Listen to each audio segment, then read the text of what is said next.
Greater Noida में एक बार फिर से लिफ्ट फंसने का मामला सामने आया। आम्रपाली गोल्फ होम्स के लिफ्ट में 40 मिनट तक डिलीवरी बॉय फंसा रहा।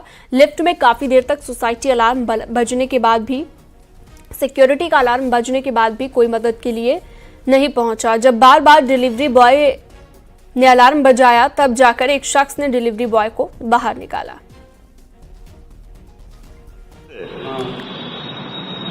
चलिए, उससे निकल जाइए आप। अलार्म कई बार ने बजाया है। आप फंसे हुए थे? अच्छा, कितना देर से फंसे हुए थे आप?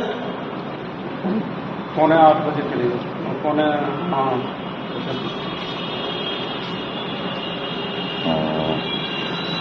आप किस में रहते हैं?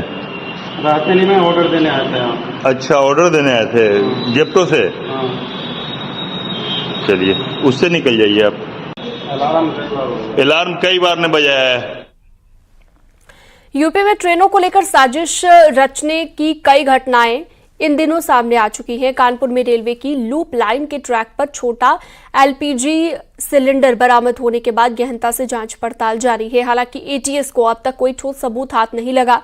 कानपुर में बीते कुछ दिनों में इस तरह का तीसरा मामला सामने आया। तीनों प्रकरणों में एटीएस और कानपुर पुलिस कमिश्नरेट को कोई ठोस सुराग हाथ नहीं लगा। हालांकि एनआईए के अधिकारियों को शक है कि इसमें कोई मॉड्यूल का हाथ हो सकता है, जो लगातार अपने आकाओं के निर्देश पर साजिश को अंजाम देने में लगे हुए हैं। सभी घटनाओं की हम स्पेसिफिकली अपनी टीम्स से जो है वो जांच करा रहे हैं। सभी सिस्टर एजेंसीज इसमें लगी हुई हैं, एसटीएफ, एटीएस और हमारे जो नेशनल एजेंसीज हैं वो भी इसमें काम कर रही हैं। इसके अलावा जो है वो हम ये भी देख रहे हैं कि क्या इनमें आपस में कोई पैटर्न है, सिमिलैरिटीज़ है, और जो है वो कानपुर के अलावा भी और जगह जहाँ जहाँ घटनाएँ हुई हैं वहाँ भी हमारी टीम्स गई हैं, तो वहाँ भी हम लोग जो है वो इनपुट्स ले रहे हैं और उसके बेसिस पे सिमिलैरिटीज़ या ऐसा कुछ है तो उसको भी हम लोग देखेंगे। 2 महीने में 3 ट्रेन की घटनाओं ने अधिकारी के माथे पर पसीना ला दिया। अब पुलिस 3D फॉर्मूले पर काम कर रही है। 3D यानी 3 घटनाएं डिरेलमेंट की।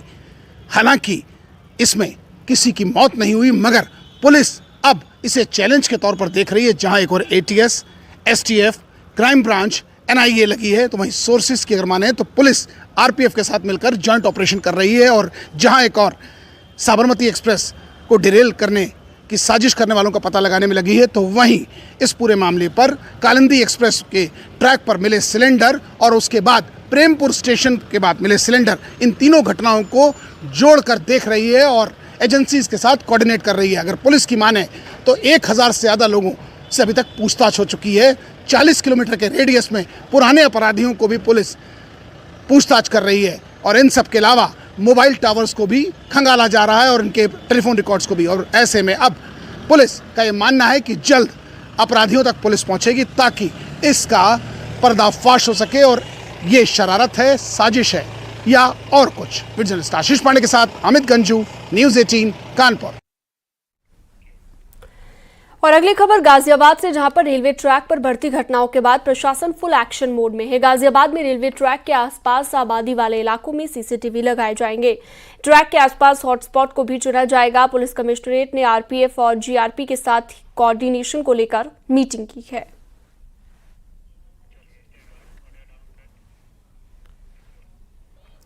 और बड़ी खबर कासगंज से, जहां पर बीच सड़क पर पति पत्नी और प्रेमी का हाई वोल्टेज ड्रामा देखने को मिला। एक शख्स ने पत्नी को प्रेमी के साथ रंगे हाथों पकड़ लिया। इसके बाद ड्रामा घंटों तक चला। मौके पर पहुंची पुलिस महिला और उसके प्रेमी को साथ ले गई। थाना सहावर क्षेत्र के बधारी कला गांव के पास का बताया गया।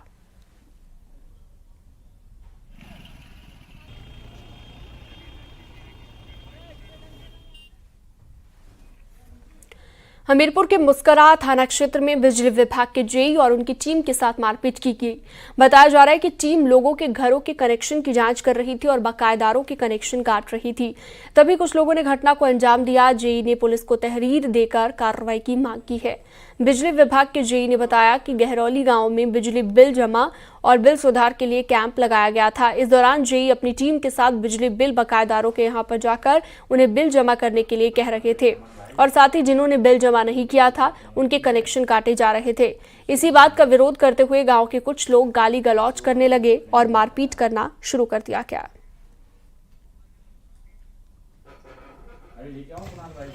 लगाने गारौली ग्राम में गए थे, जिसमें राजस्व वसूली और बिल बकाये वाले में जमा करवाने थे। उच्च अधिकारियों के आदेश अनुसार उसमें गए तो वहाँ पर कनेक्शन चेक कर रहे थे डोर टू डोर।